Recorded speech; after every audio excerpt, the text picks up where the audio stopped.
श्रीमान् वेंकटनाथार्य कवितार्य केसरी वेदांताचार्यवर्यो मे सन्निधत्तां सदाकृति ज्ञानानन्दमयं देवं निर्मलस्फटिकाकृतिम् आधारं सर्वविद्यानां हयग्रीवम् उपास्महे।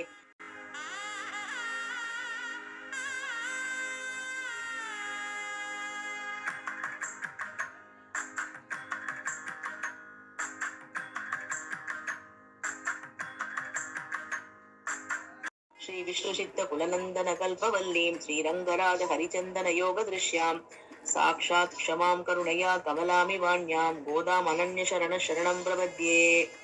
முதல் ஸ்லோகம். தேவலோகத்துல இந்திரன் இருக்கக்கூடிய இடத்துல இருக்கக்கூடிய அந்த கார்டன், அதுக்கு பேரு நந்தவனம்னு பேரு. அதுல வளரக்கூடிய மரத்துக்கு கற்பக விருட்சம்னு சொல்றோம் இல்லையா, அது கேட்கறதெல்லாம் கொடுக்கக்கூடியது.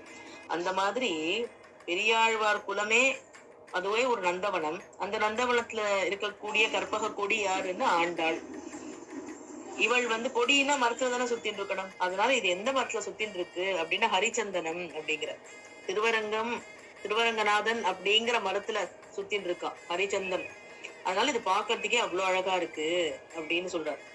அந்த மரத்தை சுத்தின்னு இருக்கக்கூடிய இந்த கற்பக கொடி ஆக கூடாது, இதுவும் எல்லாத்தையும் கொடுக்கும்பா, கேட்டதெல்லாம் கொடுக்கும் சொல்றார். பெருமாளுக்கு இறங்கி வரணும். சீர்மைன்னு ஒரு குணம் பெருமாளுக்கு இருக்கு. எம்பெருமானுக்கு சௌசீல்யம், நீர்மை குணம்னு சொல்றோம் இல்லையா, இறங்கி கருணை பண்றது. பெருமாளுடைய சௌசீல்ய குணத்தினாலதான் அவன் நமக்கு அனுகிரகம் பண்றான். ஆனா இவள்கிட்ட ஆல்ரெடியே இது இருக்கு அப்படிங்கிற. அதனால சொல்ற, நீ நாராயணனை விட்டா வேற புகழ் இல்ல அப்படின்னு நீ பாடின. நாராயணனே நமக்கே பறை தருவான்னு நீ நாராயணன் நினைச்சு பாடின. ஆனா நாங்க என்ன சொல்றோம்னா, எங்களுக்கு உன்னை விட்டா ஒரு கதி கிடையாது, எங்களுக்கு நீதான் புகழ் அப்படிங்கிற. நீதான் யுவர் அவர் அல்டிமேட் அப்படின்னு சொல்றாரு கோதாதேவிய பார்த்து.